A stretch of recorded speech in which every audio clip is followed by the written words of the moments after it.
हमारे समक्ष जुड़ चुके हैं ईटीवी इंडिया के वरिष्ठ पत्रकार दिलशाद अहमद जी, जिन्होंने बिहार उपचुनाव के बारे में बताया था, प्रशांत किशोर के बारे में, कि प्रशांत किशोर बिहार में एक जो उपचुनाव हो रहा है इसमें से 4 सीट पर लड़ रहे हैं और इनके चारों सीट पे उम्मीदवार पूर्ण रूप से हार जाएंगे। आपका भविष्यवाणी सत्य हो गया, क्या कहना चाहेंगे प्रशांत किशोर के बारे में आप? कि प्रशांत किशोर को अपने नीति और रणनीति का जो तरीका है उनको मालूम चल गया होगा, और भविष्यवाणी मैंने पहले ही किया था और कई मामलों में किया है, वो सफल हुआ है और इस बार पूर्ण रूप से और सफल हुआ है। बिहार के जिन सीटों पर उपचुनाव हो रहा था, प्रशांत किशोर के जो प्रत्याशी हैं वो सभी हार चुके हैं। बहुत ऐसे प्रत्याशी थे जिनका कहीं नामो निशान नहीं था। हमने भी सभी सीटों पर सर्वे कराया था, उसी आधार पर मैंने भविष्यवाणी किया था कि इनका एक भी प्रत्याशी चुनाव नहीं जीतेगा।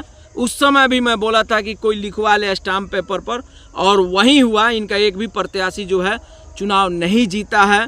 प्रशांत किशोर, मैंने उस समय भी कहा था कि दूसरे के लिए काम करना और अपने लिए काम करने में काफ़ी फ़र्क होता है, और प्रशांत किशोर को ये बात जो है समझ में आ गई है कि दूसरों के लिए काम करने में और अपने लिए काम करने में कितना अंतर होता है। यही नतीजा रहा कि वो चुनाव उनके प्रत्याशी जो हैं हार चुके हैं। इनका जो भी तरीका था, जो भी लॉबी था, सब ध्वस्त हो चुका है।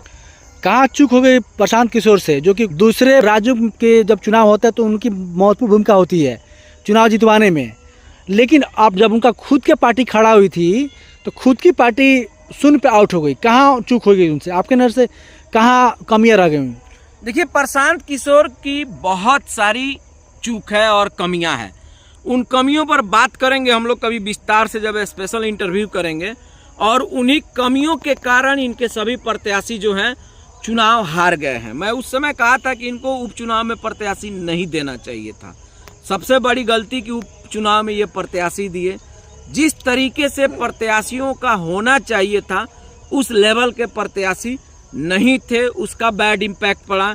और इनकी नीति रणनीति जो थी, जो कागज़ में कुछ और थी और ग्राउंड में कुछ और था। और उपचुनाव में बेसिकली देखा जाता है कि जो सत्ताधारी पार्टी होती है उसका ज़्यादा वर्चस्व रहता है और वहीं आगे रहती है। बिहार में भी वहीं देखा गया, जो सत्ताधारी पार्टी है, एनडीए है, उसको बढ़त मिला है। इनको नहीं लड़ना चाहिए था। सबसे पहला इनका उपचुनाव प्रत्याशियों का देना ही सबसे बड़ी चूक और गलत निर्णय था, जिसका नतीजा है कि इनकी सभी नीति और रणनीति जो है ध्वस्त हो चुका है। सभी इनके प्रत्याशी चुनाव हार चुके हैं। 2025 में बिहार में विधानसभा चुनाव होने वाला है। क्या लगता है कि इस तरह से रणनीति तैयार करेंगे तो ये सफल हो पाएंगे 2025 चुनाव में? नहीं, बिल्कुल नहीं होंगे। मैं पहले भी बोला था और आज भी कहा था कि 25 में ये कुछ विशेष नहीं कर पाएंगे।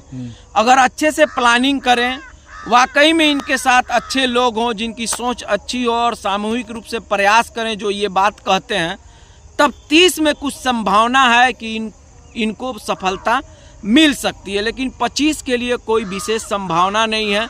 हाँ, अगर अभी से ये बहुत कुछ बदलाव करते हैं तो बहुत बेहतर 25 में इनका चुनावी परिणाम आ सकता है बिहार विधानसभा का जो होने वाला है। अगर इस तरीके से रहेगा तो मुझे लगता नहीं है कि बहुत कुछ ये करने वाले हैं।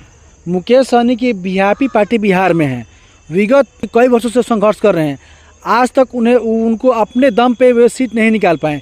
क्या लगता है कि प्रशांत किशोर उनके अपेक्षा बेहतर हैं या नहीं है? क्या प्रशांत किशोर की वैसे स्थिति आज एक जात को लेकर चलते हैं मुकेश सहनी, तो फिर मुकेश सहनी को क्या कहना चाहेंगे आप? मुकेश सहनी और प्रशांत किशोर की जो बात है, ये दोनों अलग तरीके से काम करते हैं। आपने सही कहा कि मुकेश सहनी सिर्फ अपने स्वजातीय लोगों की बात करते हैं, लेकिन प्रशांत किशोर सामूहिक बात करते हैं, सबको जोड़कर करते हैं। ये बात सही है। मुकेश सहनी कुछ समय के लिए जरूर सफल रहे, सत्ता में आए, लेकिन दूसरे पार्टी के बदौलत है। जी बिल्कुल। और प्रशांत किशोर कोशिश कर रहे हैं, संघर्ष कर रहे हैं। आने वाले दिनों में इनको भी हो सकता है कि सफलता मिल जाए, उससे भी इनकार नहीं किया जा सकता है। दोनों का विचारधारा एक दूसरे के विपरीत है, अलग तरीके का है। नीति और रणनीति भी दोनों में काफ़ी अंतर है। प्रशांत किशोर का लेवल और मुकेश सहनी का लेवल, दोनों का लेवल बिल्कुल अलग है। और मुकेश सहनी को भी चाहिए कि सिर्फ अपनी स्वजातियों की बात नहीं करें, वो भी सबको अच्छे तरीके से करें।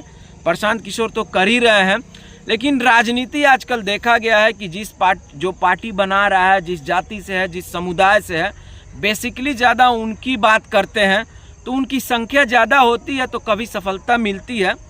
यही कारण रहा कि मुकेश सहनी को एक बार मंत्री बनने का भी मौका मिला। लेकिन उसके बाद जब बिहार में लोकसभा का चुनाव हुआ, जब लोकसभा का चुनाव हुआ और बिहार के जिन सीटों पे चुनाव हुआ, मुकेश सहनी को भी क्या परिणाम मिला तेजस्वी यादव जानते हैं और मुकेश सहनी भी जानते हैं। और प्रशांत किशोर तो उस समय नहीं लड़े थे।